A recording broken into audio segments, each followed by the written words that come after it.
Hello, hello, hello. So yeah, last night I watched the first episode of 3 from the new Beatles, the Beatles Get Back series made by Peter Jackson and his Wingnut Films company. Um, you've probably read all about it, but just in case you haven't, I will explain. Long time ago, there was a band called the Beatles. It came from Liverpool. This is how the actual documentary starts. It starts with a little précis of the history of the Beatles before it heads to Twickenham Film Studios. After the recording of the White Album in January 1969, um, they decided after the recording of the White Album, they decided to go to Twickenham and do like a live gig thing. It was pretty nebulous. The idea was they were going to rehearse, record some new songs. It was going to be an album. They were going to play live somewhere, return to their roots. It'd be a very immediate, stripped down project rather than it be, like the studio albums that they've been previous doing. So it sort of revitalised the band. So it originally came out as Let It Be, the movie, which I think I saw maybe once when I was a kid. I think it was shown on BBC Two, but I don't have very good memories of it. I don't. I remember it not being very good, apart from the rooftop bit, you know. Um, but that's again, this is a foggy memory of maybe the 80s, early 80s. I can't remember the last time it was shown on TV, but I remember seeing it, but I haven't seen it since. And I know it's been poo-pooed by many because it portrays the Beatles in a rather negative light. So yeah, we have Peter Jackson going through 60 hours of film footage and 150 hours of audio footage to compile this new chronology, because it is really a chronology of the events. And what Jackson does is he approaches it rather simply by just going it day by day. And the first episode is days 1 to 7 of the project. And like I say, the band have convened at Twickenham Studios with various entourages floating around, the director, producers, George Martin is there, turns up. Yoko arrives, and latterly, Linda Eastman, as she was known then, appears in the studio. And the Beatles aren't phased by this because their logic is, well, we can have people in and out because we've got all the film people here, so maybe it'll help us relax if there's lots of people around. And so, that's kind of their rationale for having various people, in the space with them. So that's interesting. And you just see them working as a band, working through ideas, old ideas, new ideas, many songs, and yeah, and that's it. And it's done sequentially, chronologically. Though it does end up with this cliffhanger, but we'll come to that. This isn't for everyone. I like this kind of stuff because you get to see the creative process of these artists. You get to be there with them and see exactly what makes them tick and how they operate. And for me, the first episode was like 2 hours 37 minutes, I think it was. And it was great, you know. But I can imagine if you're not a fan of the Beatles, or maybe you are a fan of the Beatles, but a lot of this is like, I can imagine it being a very long, drawn out, torturous affair because, there's lots of chit chat. There's lots of, oh, shall we try this? Alternate takes, them trying ideas in the studio like you do when you trying to come up with new ideas. So I can imagine for some people, it's going to be a hard slog. But if you like the Beatles and you want to know how they did it, it gives you an idea of the psyche and of those involved. I mean, it's truly brilliant. It really is. If you're a fan, um, and all those things that you've heard about the band, yeah, true. You see McCartney, he's the driving force. This is someone whose love of music, he is music. If you cut him down the middle, music would pour out of him. This is somebody who's just driven and has an unending energy and creativity. It's sick making. But there he is, and I can imagine the others why they get sick of him, because he always seems to be, on task. He always seems to be there, like a dog with a bone. He just doesn't give up. He doesn't stop. Creativity pours out of him, and there'll never be another. It's just, it's weird. It's weird. I've never seen anybody. When you watch these making of things, you never see someone with so many ideas, so many songs, and these songs aren't stinkers. These are good songs. These are bloody hit. Everyone's a bloody hit. So you see him, and you see, he has an interaction with George Harrison, which can be seen as tense if it's edited a certain way. You see, Harrison is, conciliatory. It's like, yeah, I'll play what you want me to play. I'm not bothered. It doesn't bother me. And you get McCartney knowing that he must be annoying. He's aware. He's self-aware. These people are self-aware, and he's like, I don't want to tell you what to do. I don't want to be seen as the boss all the time. Because he's in that role because he does it well. He's got that thing because there has to be a director. There has to be somebody who pulls everything together and gives it a form. You can't make art by committee. You have to have a leader. There has to be a Napoleon, and he is in that role. And he doesn't like it. You can tell that McCartney exasperates himself sometimes. He has that awareness, and he is, sensitive to Harrison. And then you have John Lennon, and the director. I think the director says, "Oh, I know you have issues with Paul," and Lennon's going. He doesn't really answer. But when you see Lennon and McCartney interacting, there's a love. There's an exchange, and there's a lot of love for them. And I think the only one who's a bit peeved is Harrison, because you can hear his frustration when he's talking about Eric Clapton, and how Eric Clapton's amazing, and I can't do what Eric Clapton does. And that's that's what it's like when you're a kid. George Harrison, of all people, is saying, I'll never be as good as Clapton. Not like that, but he's feeling vulnerable for some reason. Whereas the other, and then you got Ringo, he's just a rock. He's just there, just holding everything down, and he's just standing there watching Paul McCartney play. He watches him play, and again, I think it's the director's talking to him, or one of the producers, and he says, "I could watch him play piano for hours." So Ringo's just Ringo. But yeah, there's also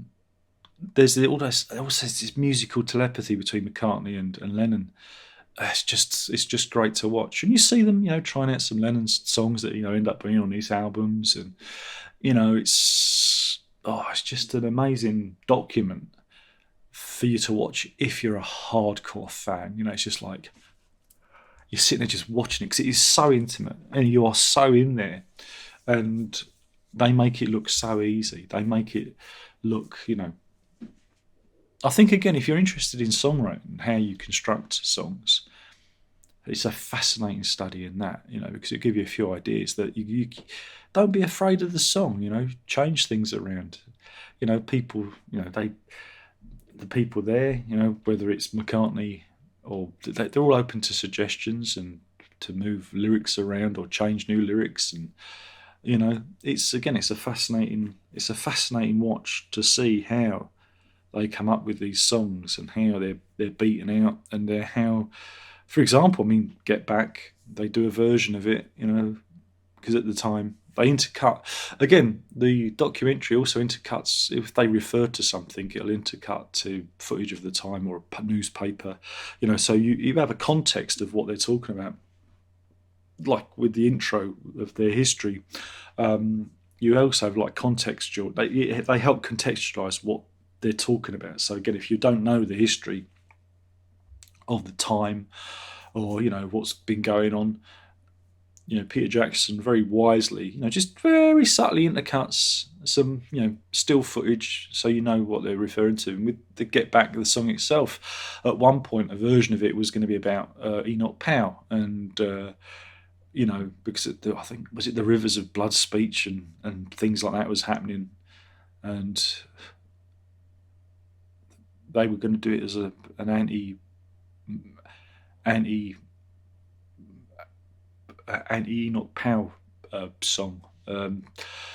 Which again I don't think works as well, but it's interesting them to see them do these versions. And again, if you're a hardcore Beatles fan, you're probably already aware of this. But for the newcomer, it's fascinating to see them work it out and make the changes, and some of the questionable lyrics. You think, okay, yeah, but they're willing to try, and they're willing to do new ideas.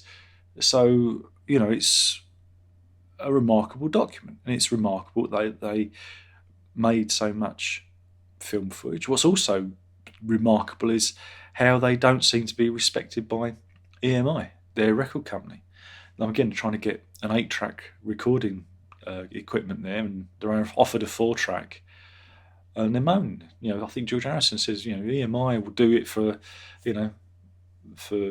whoever else, but for us, we have to buy our own gear in, sort of thing, and we're bankrolling them, we're subsidising them.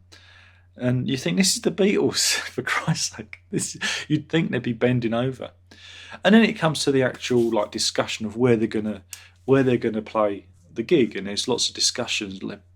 Again, it's a very nebulous idea, and I think this is the problem. This is this is where you see the band have their problems, because I think there's a reluctance to play live. Some of them are a bit reluctant to play, and I think Ringo wants to play, and they don't know the venue, the location. They want it to be somewhere remarkable, but what the director offers them, like a place in Libya, which is like an amphitheatre.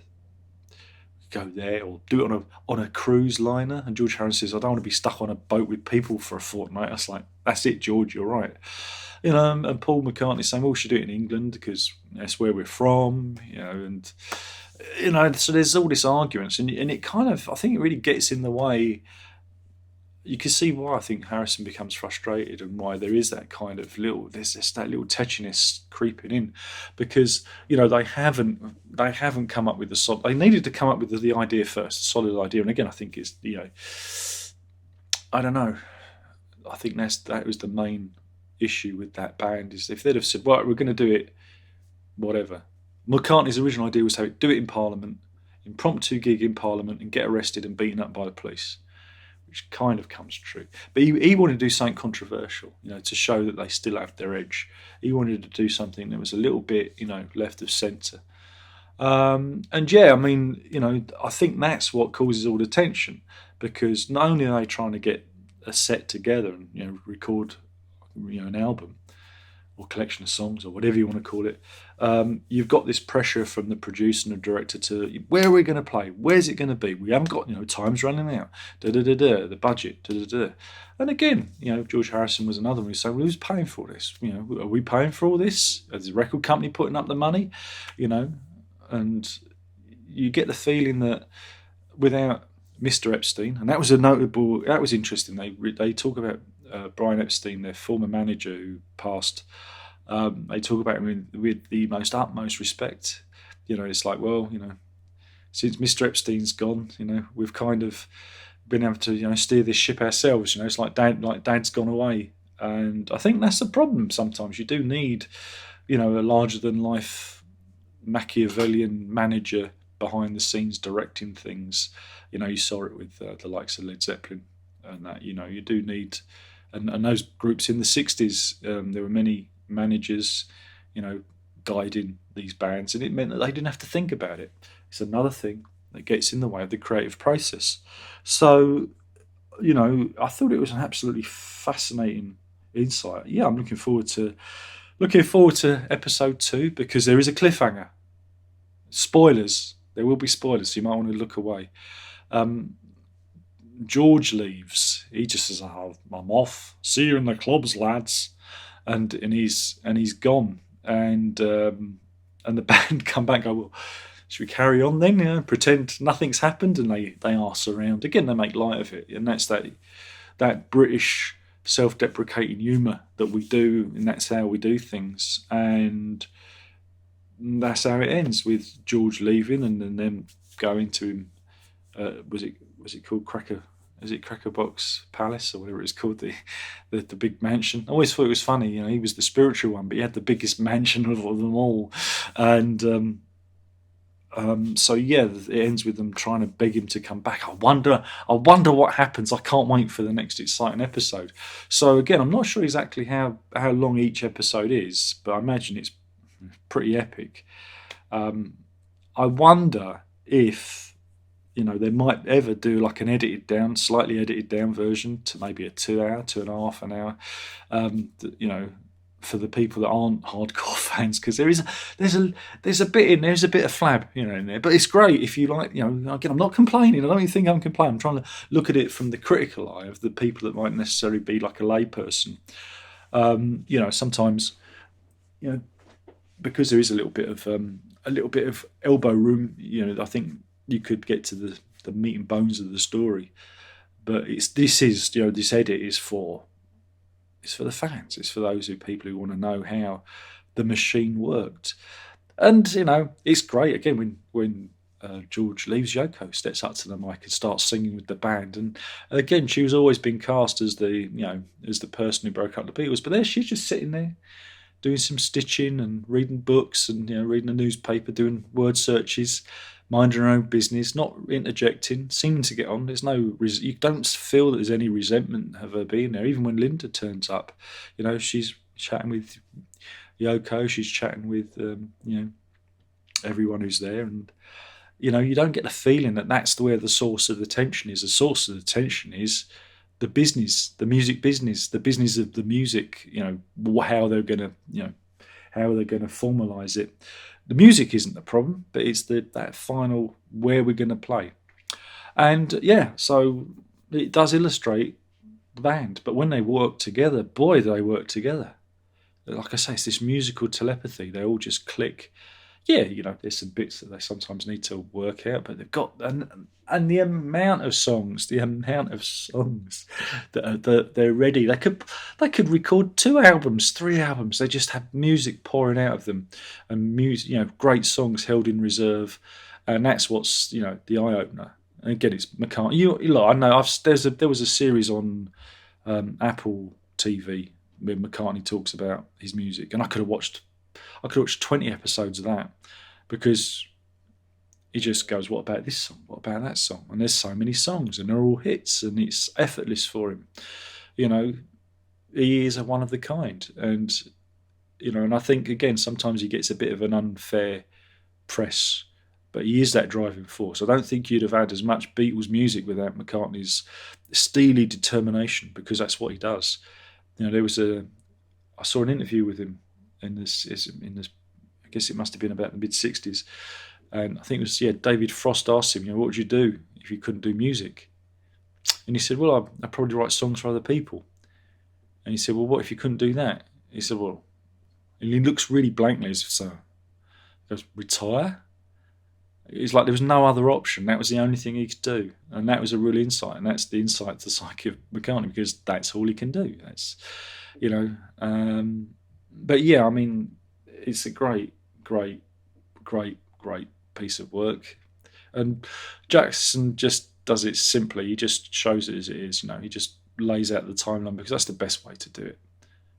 But it's a big, heavy meal, and I sat there all night. I think I nipped out for one toilet break, and I sat there just watching it, and it was great. It was brilliant. Loved it. But not for everyone. But it's the Beatles, man. It's the Beatles. I just want to do Beatles impressions afterwards. And I find myself taking on their vocal mannerisms. Oh, but yeah. Anyway, I just thought it was great. I just really did. Oh, see, tears filled my eyes, because I just thought it was brilliant, and it filled me with a lot of joy. because I'm a silly old bastard. Anyway, thanks for watching. I've been talking about the Beatles and Get Back, and I think it's really worth it if you're a fan. If you're not, it could be a bit of a hard slog because there's a lot of sitting around. You feel like you're with the Beatles sitting around, but boy, if you love the Beatles, you're just going to love them even more, and you're going to go, wow, that Paul McCartney's something else. I'm sorry, he's the best Beatle. He is. I love them all. But it's just, he sits there and he goes, what about this one? What about this one? He's just, songs just flowing out of him. Songs. And he inspires, you can see he inspires the others. And he's very encouraging and very supportive. And there's no bad ideas. And Lennon's the same. It's just, I thought it was really good. Anyway, I've gone on too much. I'm wittering because I can't wait for next Thursday and the next episode where I'll be watching another 2.5 hours of them noodling around in the studio. Oh dear. Anyway, thanks for watching. My name is Darren Locke. I've been talking about the Beatles Get Back with Peter Jackson's take on the Let It Be film. And yeah, who knows? Will George return to the group? Oh, what a cliffhanger. What a cliffhanger. Alright, thanks for watching. So, one more thing left to say, that is ta-da!